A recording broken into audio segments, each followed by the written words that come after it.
Magandang araw mga master, ako po ang inyong lingkod. Halina't makinig at manood sa kwento ko. Tungkol nga pala ito sa aming group rides na pinagplanuhan ng isang linggo. Marami ang nagpalista pero marami din ang hindi tumuloy. Tara, samahan niyo ako. Nagkaroon ng Semana Santa, ang schedule ay Marso 28 hanggang 31. Pagkatapos ng trabaho, sa pananghalian ay umuwi na ako. Umaga ng Marso 28, marami sa amin ang magang nagising. May iba na nagising ng alas 2 ng umaga at bandang alas 5 ng umaga matyaga silang nagantay. Magagaling pa sa Sulana ang aming kasamahan. Fast forward mga master, dumating sila sa amin bandang 8 AM na ng umaga. At ang una naming pinasyalan ay ang Kapurpurawan Rock Formations. Grabe, ang ganda! Sulit ang entrance. Mainit ang panahon noon pero sulit pa rin dahil kasama ang buong tropa. Kaya hindi ramdam ang pagod.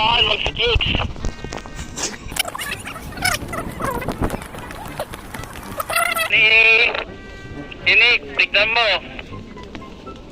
Oo. Dahil sa init ng panahon, left and right ang pwedeng pagbilihan ng inumin at pagkain. May mga souvenirs din, payong at mga sombrero na pwede mong iuwi.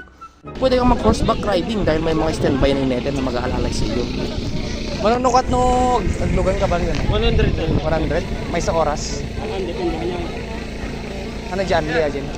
O siya mo, picture kayo sa mga kahit wala at subin sa kayo. Sa kayo lang ko kami ako sa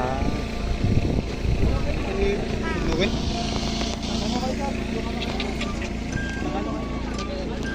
Bayo? Gusto nyo magkabayo? Gusto nyo magkabayo? Hindi, konti lang yung trekking.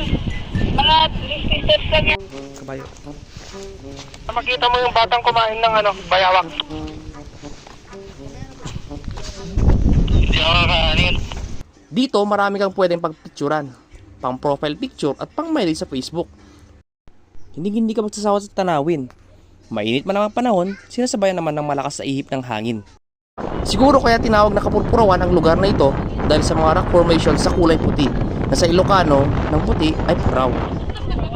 Alala nga pala mga master, pinagbabawal ang paakyat sa burol na ito dahil lubhang mapanganib sapagkat tatalas ang mga bato at madulas ang buhangin pag naapakan ito.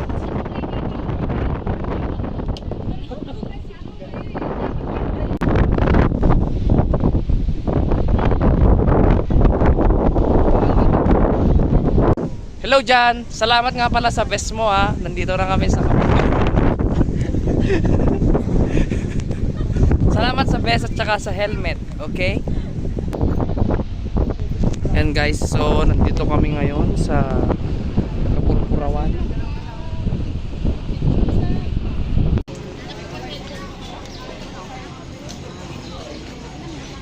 Dito muna kayo. 10 AM na mga master nung umalis kami papuntang Malacanang of the North. Marami ring mga tao ang nandun. Actually, nakakatawa nga lang ng kwento. Sa kasamaan namin ang nawala dahil pumalas siya sa grupo. Nakahabol din naman. Ito, kung saan kayo nagparada? 70 isa per head. Isang ulo. Ilan ba ulo mo master? Mahal pala entrance fee. Ano? 70. Isa. Ganun din. Hindi, iba yung ticket nila. Sige na. Bala sa entrance pala, magbabayad ka at magbibigay ng ticket. Per head ang bayaran. Pag nasa pinto ka na, iabot ang ticket at doon na gugupitin. May ebidensya ako. May ebidensya ako.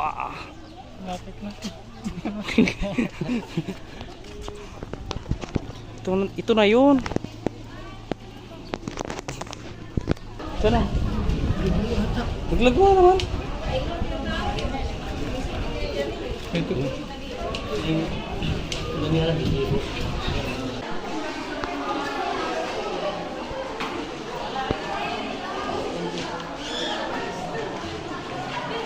Grabe, kung mahilig kayo sa mga antigo o makalumang kagamitan, ma-appreciate mo ang ganda nito. Presko ang hangin dahil nakarap ito mismo sa Tower Lake.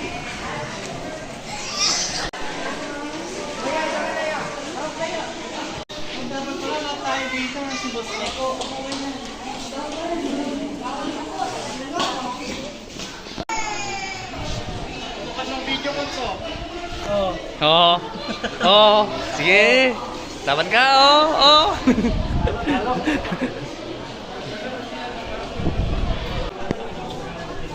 Anong meron dito?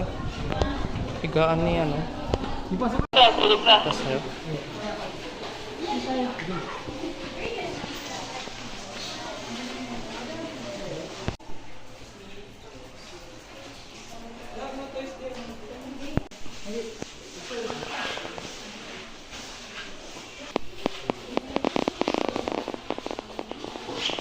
Iba't ibang mga antigong mga bagay ang inyong makikita dito. Gaya naman ganito, ganyan.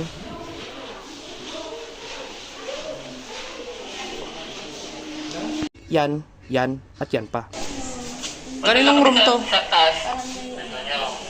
Room service.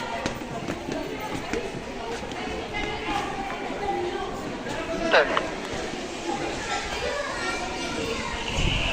Sa likod mo, master.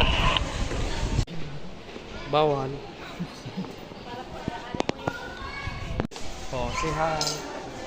Hi. Sir, puti mo, oh. Oh? Puti mo, master, oh. Ang puputi. Ay! Puti. Dark.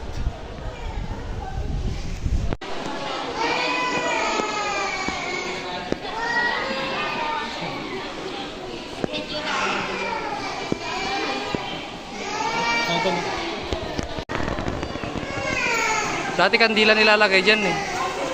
Ay, hindi na.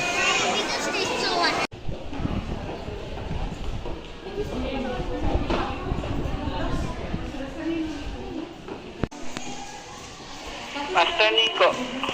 Yung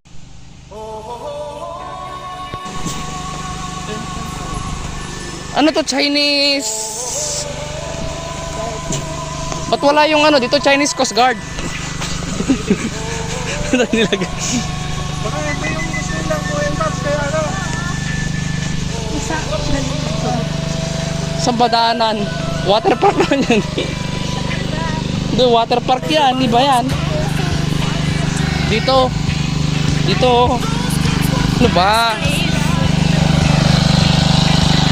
Kaya tanggalin yung tubig.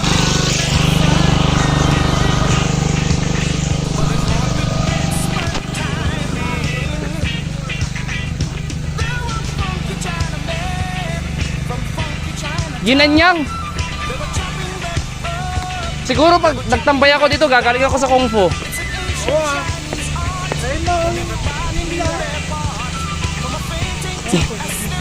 Tawagin nyo si ano, Kung Fu Panda. Kilala niyo kung sino yung Kung Fu Panda? Admin natin yun.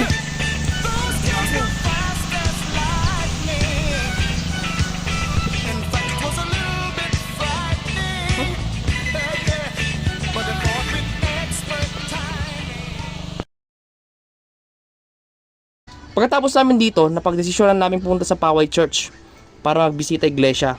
Picture dito, picture dyan. Dumating din kami sa Badok, tanghali na at sumilong muna kami sa bayan ng relatives ng kasamaan namin. Nangati ang grupo na una yung 3 at kaming 4 ay naiwan para magpagas.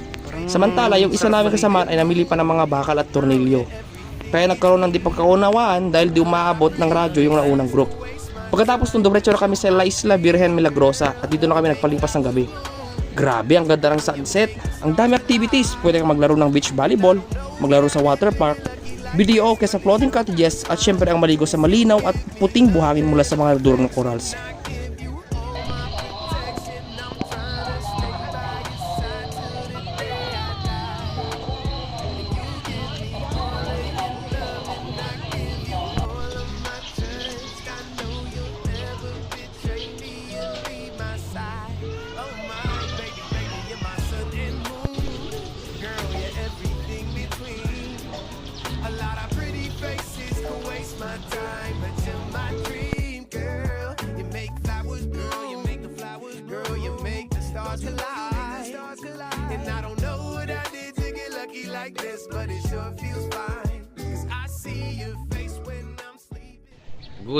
Good morning vlog. Day 2 ng Semana Rides namin. Yan, sunrise.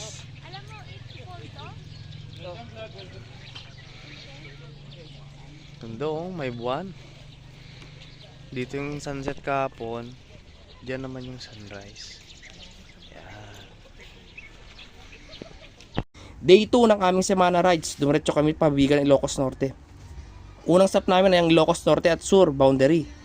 Nagrupi na rin kami kasabay ng pagkaraming riders at turista at pinagpatuloy ang biyahe hanggang sa marating namin ang Vigan City proper. Dito, nagkaroon ng di pagkakaunawaan, nagkaroon ng shuffle sa pagitan ng mga riders at nalito ang iba. Kaya ang nangyari, nakat ang linya at nawala ang iba. Pero sa bandang huli ay narating namin ang aming itinerary na Bantay Bell Tower at nagbisita iglesia na rin. Pagkatapos nito, umuwi ng iba at ang iba ay sumama sa La Union at Sagada. Nag-north loop sila sa Mountain Province. Lesson, una sa rides nito, dito namin nasubok ang pagkatao ng isa't isa, nakilala ang mga tinatawag ugali kung mabuti o hindi. Pangalawa, dito nasubok ang katatagan ng aming pananalig. Dahil sa kabila ng aming pag-enjoy ay nagawa naming magbisita iglesia upang magdasal at humingi ng tawad. At panghuli, umuwi kaming masaya na may makukwento sa aming anak, magiging anak pagtanda. Salamat sa panonood!